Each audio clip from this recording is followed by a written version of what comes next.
దేవుణ్ణి నమ్ముతున్నావు. అయితే ఈరోజు పొద్దున బస్ ఎక్కి ఉండాల్సి ఉన్నావు, లేదంటే మొన్న గుడ్లు తొక్కేసినట్టు ఉండింది కదా, అక్కడ ఉండాల్సి ఉంది నువ్వు. ఆ టిప్పర్ లారీ లంజ కొడుకు రాంగ్ రూట్లో దూసుకొచ్చినప్పుడు ఏ దేవుడు అడ్డొచ్చాడు? ఈ కంకర మొత్తం బస్సు మీద పడి జనాలు ఊపిరాడగా చేస్తుంటే ఏ దేవుడు వచ్చాడ్రా? ఎరుపుక ఎవర్రా దేవుడు? ఎక్కడున్నాడ్రా దేవుడు? పొద్దున్న లేచి స్నానం చేసి బొట్టు పెట్టుకుని అదే దేవుడికి దండం పెట్టి బయలుదేరి ఉంటారు కదా.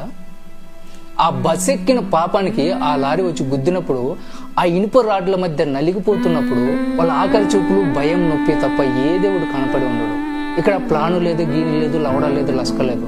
ఆ టిప్పర్ లారీ ఒక క్రూర మృగం లాగా తయారైపోయింది. ఆ బస్సులో ఉన్న వాళ్ళు బలి అయిపోయారు అంతే. లేదు వాళ్ళ పాపం పండింది పోయారంటే మెట్టిరిగిపోద్దు ఒక్కొక్కడికి. మన కాశీపుగ్గులో 13 ఏళ్ల పిల్లాడు నిఖిల్ ఏం పాపం చేశాడు?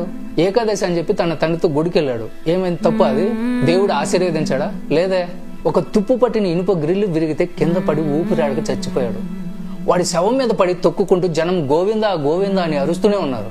ఆ దేవుడే ఉంటే ఆ పిల్లాడు ఊపిరి ఆగిపోతూ ఉన్నప్పుడు ఆయన ఆ గ్రిల్ పట్టుకుని ఉండాల్సింది కదా. పట్టుకున్నాడా? లేదే. దేవుడు గుళ్ళల్లో, గోపురాల్లో, మత గ్రంథాల్లో లేడు.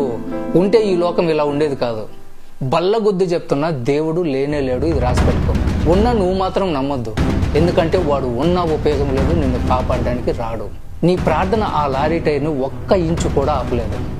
గుర్తుపెట్టుకో, ఇది పార్ట్ 1 మాత్రమే.